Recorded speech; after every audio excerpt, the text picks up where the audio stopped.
weightless underseas,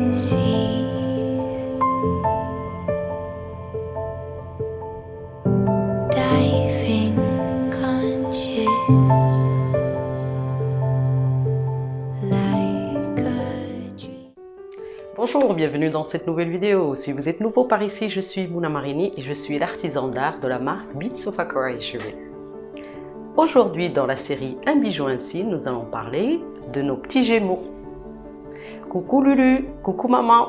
Aujourd'hui, c'est votre tour. Commençons d'abord par parler des spécificités du signe du Gémeaux. Alors, les Gémeaux sont le troisième signe du zodiaque. La planète associée est la planète Mercure et c'est un signe d'air.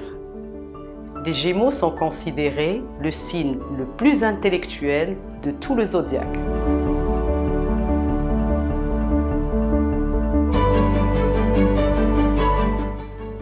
Parlons maintenant des pierres associées au signe des Gémeaux. Vous avez par exemple la citrine qui est une cousine de l'améthyste et qui aide à la revitalisation du mental. Vous avez par exemple la labradorite qui aide dans les phases et les processus de changement. Vous avez ensuite la turquoise et la lapis lazuli qui facilitent la communication et l'aident à l'expression. Vous avez par exemple la malachite. J'avais parlé plus en détail de la malachite dans une autre vidéo. Je vous mettrai le lien de cette vidéo dans la barre de description. Et enfin, vous avez l'améthyste qui aide et calme l'agitation de ce signe de Gémeaux dû à son grand intellect.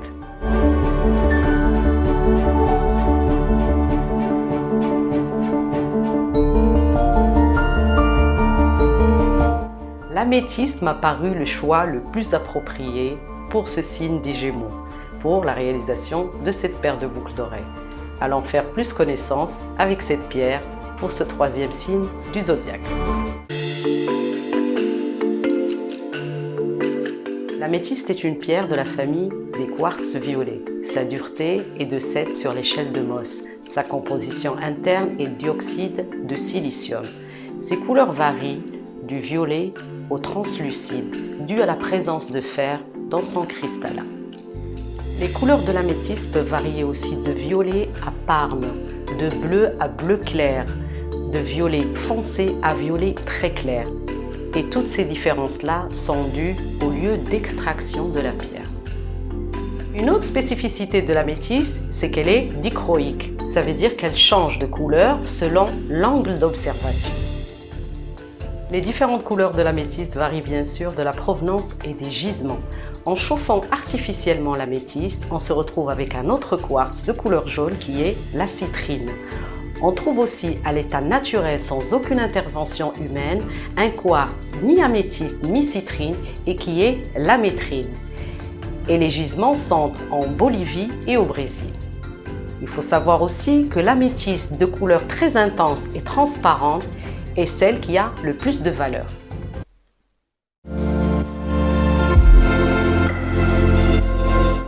L'améthyste est une pierre d'origine magmatique. Les principaux gisements sur la planète sont en Uruguay, en Inde, en Russie, à Madagascar, en Zambie et principalement au Brésil. Actuellement, c'est le plus gros gisement dans le monde. Au XXe siècle, on trouvait l'améthyste dans le Puy-de-Dôme en France, mais la découverte de beaucoup de gisements au Brésil l'ont rendu moins rare. Actuellement, on trouve différentes améthystes dans le monde. Par exemple, les gisements les plus abondants sont au Brésil. On peut y trouver des géodes de 2 mètres de haut. L'améthyste de l'Uruguay, elle est plus différente. D'abord, on la trouve en petite cavité et non en géode. La couleur, elle est plus claire par rapport à celle du Brésil. Et on a aussi l'améthyste cactus, qui est originaire d'Afrique du Sud et qui est plus foncé.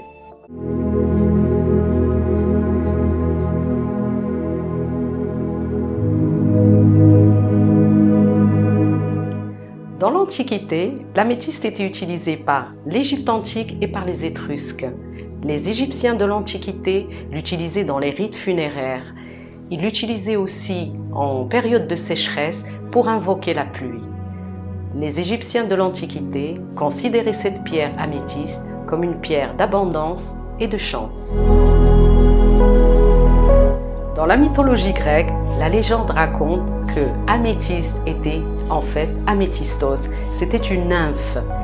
Dionysos, le dieu de la vigne, essaya de la séduire par tous les moyens. La déesse Artémis a interféré et la changea en cristal de roche. Dionysos, furieux, versa la coupe de son breuvage sur ce cristal de roche qui lui donna cette couleur violette. Au XVIIIe siècle, on considérait à cette époque-là l'améthyste comme une pierre précieuse, au même titre que le diamant, le saphir, le rubis ou l'émeraude. D'ailleurs, on pensait que chaque personne qui portait cette pierre-là gagnait en crédibilité et en sérieux. L'améthyste est considérée comme une pierre de sagesse et d'humilité. Elle stimule la créativité, l'apaisement et la clarté de l'esprit.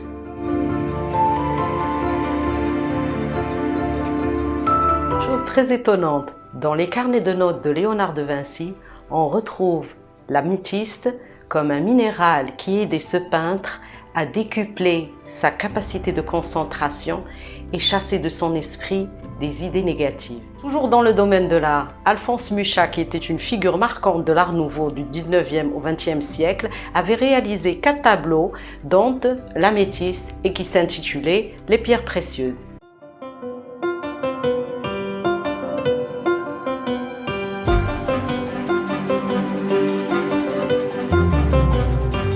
Très longtemps dans l'histoire, on a associé l'améthyste aux joyaux royaux et au clergé du Moyen-Âge. On a attribué à l'améthyste, par son éclat et sa couleur, un chemin royal. Catherine de Russie envoya des milliers de personnes dans les mines russes pour l'extraction de l'améthyste, ce qui a donné le nom l'améthyste sibérienne, qui est actuellement raréfiée. La pierre améthyste est une pierre qui orne beaucoup de couronnes royales, dont celle de Alexandra du Danemark avec sa magnifique tiare. La parure de la reine Marie est aussi ornée de pierres améthystes. La reine des Français, la reine Marie-Amélie, dont une partie de sa parure est réalisée en pierre améthyste par François de Mellerio, dit Meller. Et en 1953, la duchesse de Windsor portait un collier très iconique de chez Cartier au château de Versailles.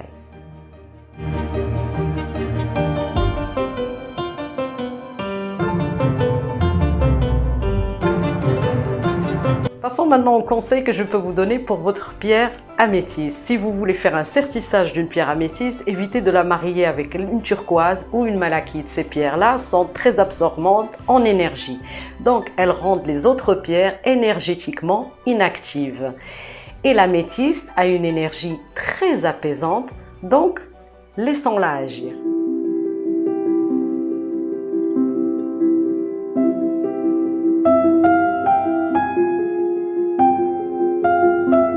Nettoyage de votre pierre, je vous conseille pour des pierres serties et montées en bijoux de les poser sur un lit de sel ou une fumigation à l'encens.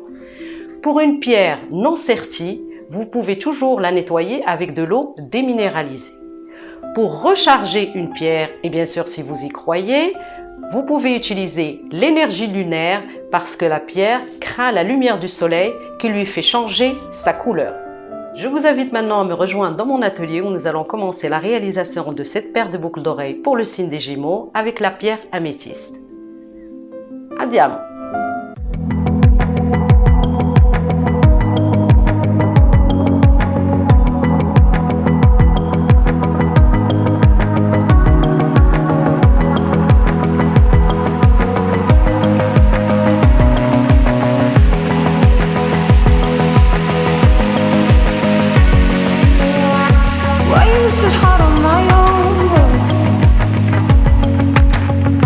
Why am I not like her?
d'avoir regardé cette vidéo jusqu'au bout. J'espère qu'elle vous a été utile. Si vous aimez le contenu de cette chaîne, n'hésitez pas à vous abonner et partager cette vidéo au signe de Gémeaux que vous connaissez.